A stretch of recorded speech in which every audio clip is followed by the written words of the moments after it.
السلام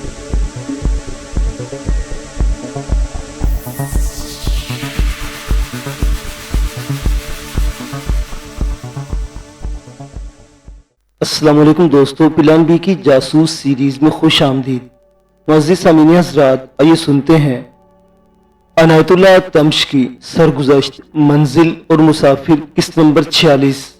معزز سامعین، آپ سے امید کی جاتی ہے کہ ویڈیو کو لائک کریں اور چینل کو بھی سبسکرائب کر لیں، شکریہ۔ گورا افسر اور سارجنٹ قریب آ گئے۔ اب میں ان کو اچھی طرح دیکھ سکتا تھا، ان کے جوان بھی ذرا ذرا سے نظر آنے لگے۔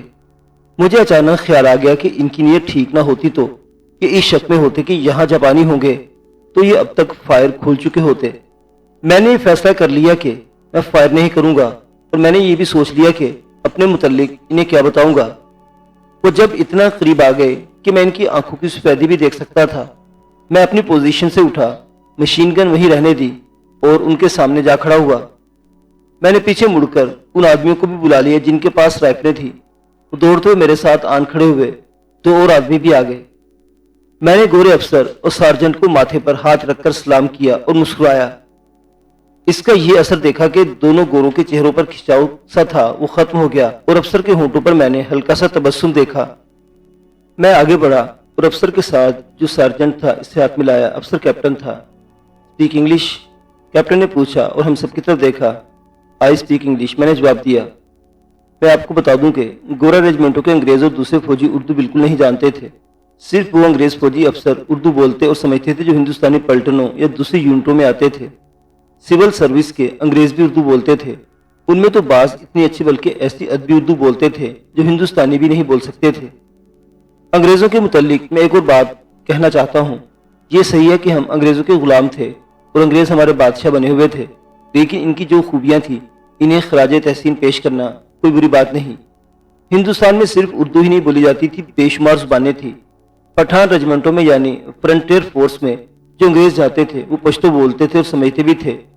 گورکھا ریجمنٹیں بھی تھیں، ان میں جانے والے انگریز افسر گورکھالی زبان بولتے اور سمجھتے تھے۔ ایسے ہی بنگالی زبان تھی، مدراسی زبان تھی، کئی اور زبانیں تھیں۔ انگریز یہ زبانیں بولتے، وہ ہماری صرف زبانوں سے واقف نہیں ہو گئے تھے بلکہ ہندوستان کے خطے اور ہر مذہب کے لوگوں کی نفسیات اور معاشرت سے بھی پوری طرح واقف ہو گئے تھے۔